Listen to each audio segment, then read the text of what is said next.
Real quick, those who played football for Dad, either here at St. Francis or at Joliet Catholic, would you please stand up at this time? Please. Thank you very much. Thank you.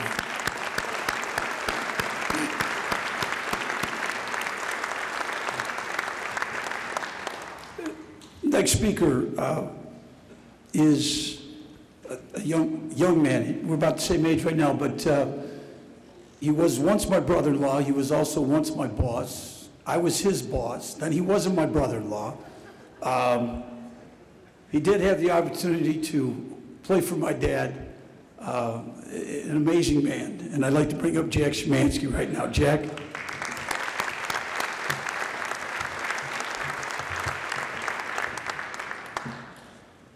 I'm the party crasher. I asked Mike if I could speak tonight.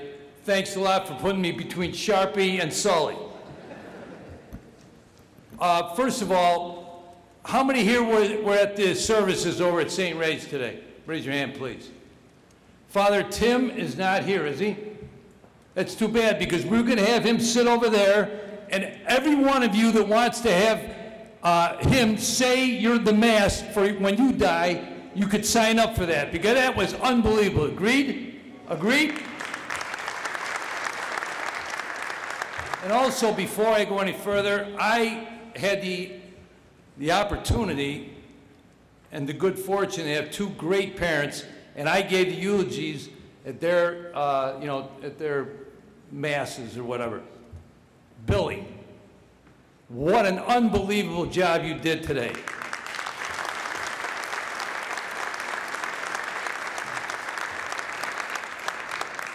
When I was driving over here today, and I told Goose this earlier, as I'm driving along, I thought about, a couple of weeks ago, I guess it was a week ago, we went to the cemetery after for the funeral. And when we went out there, it was very beautiful. My parents are out there as well. And as we stood around, it was freezing cold, absolutely freezing cold.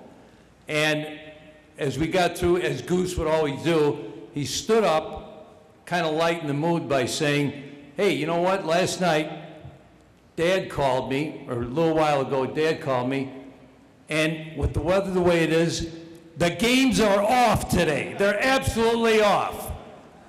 Today, when I was coming over here, how about the weather we're having? Let's play two.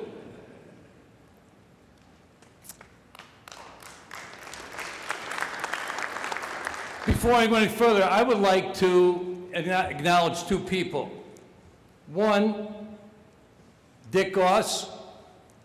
If you had the opportunity to read, as Gordie passed, the articles in the Joliet Herald News, if you haven't, you got to get a copy of them. It really brought everything together, all the records, all the testimonials, all that stuff. And as usual, he did a great job with that. Before we give him a round of applause, I know he had some help with all those records from Dave Lucchetta, who's over here. And Dave, what Gordie would always say, the greatest sports information person of all time. So let's give those two guys a round of applause.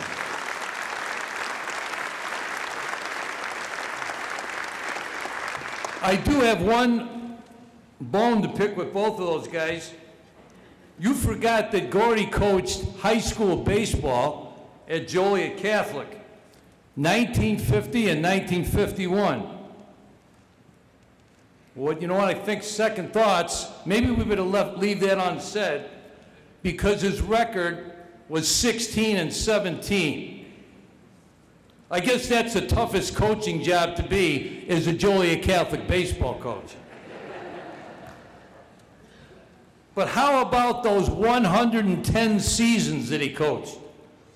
College baseball, college basketball, men's and women's. College football, high school baseball. The Olympics, youth baseball, Pan American Games. I was there too, Tony. And the summer teams, those kinds of things. What a success. I parsed something out of there. For example, In a 10-year span between 1971 and 1981, he took 6 college baseball teams to the NAIA World Series. Of course, he won 3 championships. While that's going on, he coaches 5 high school teams to the state championship in a 10-year span. You know, those of us who played for him, at least I had this, I had a hobby, I guess, or an annoying habit of telling all the people that I met that didn't play for him that I had the greatest coach that ever lived. You're going to tell me that when you look at when you read those articles that Dave and Dick put together, and you look at the records, that there could be anybody in the world that did what he did? I would say what he always said to us: you gotta be cartooning me. I look out today and I look at the gaping faces up here as some of these great speakers, as they come up. It reminds me when we did the Illinois High School Clinic one year at Morton High School, and I was on the Lewis team, and we were performing up on the stage, and he talked, and we were doing things, and he talked, but then a little later, it got to the point of where he was going to do psychology of coaching, like you heard earlier today. And he's looking out at these 1,000 coaches, and we're sitting up on the stage, and we're yin-yangs at that age, and I'm looking out, and it's amazing. All these coaches, 1,000 of them, they're dropped, mouths are dropped. And he gets in there, and he's working the glasses like he always did when he talking. He'd always work the glasses. And he says, he looks out and he goes, you know what, guys? Coaching's an easy profession, isn't it? It's really easy. By the way, how's your colon? How's your colon? And just to see the looks in their faces just blew me away. But you know what? When we talk about Gordie, none of it compares to the amount of lives that he touched. And everybody said this, and I'm going to say it too. Players, students, moms, dads, brothers, sisters, uncles, aunts, grandparents, families, friends. He touched all of us. And I know all of you feel like I do. When I'm so thankful that the road of fate had it so that I could and you could know him as your friend, your parent, and your mentor. And he always talked about how lucky he was to have been given the chance to pursue his life's work. But you know what? Not for the global recognition he deserved. Mike talked about the Gordie Howe incident with the article. It also reminded me, though, of the time Gordie took one of his 1970 baseball teams that won the national championship to Sox Park one day, and I'm watching the game on TV, and of course they won the national tournament, and Harry Carey's the announcer, of course with his buddy Jimmy Pearsall. And all of a sudden, Harry says, hey, Jimmy, look who's here with us tonight. Gordie Gillespie from St. Louis University.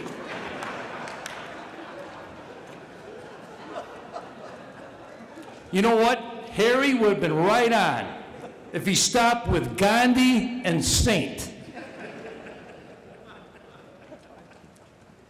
But the lucky part of all this is that he stayed with us.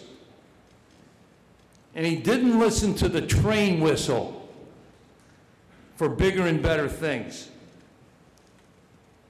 Like someone talked earlier tonight, I'm thinking of George Bailey from It's a Wonderful Life. That's Gordie. He's a person who came to a city and became the city's favorite son.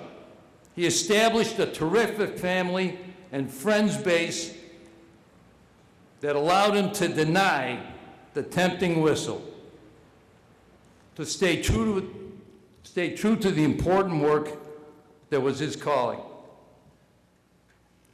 I would like to finish by thanking Joan and Emily and their wonderful family, who, by the way, were his most prized possessions.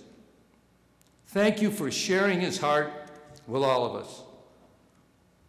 Thank God his heart was big enough to cram all of us in there, because he meant so much to us in our development and of becoming loving and caring human beings. Thank you.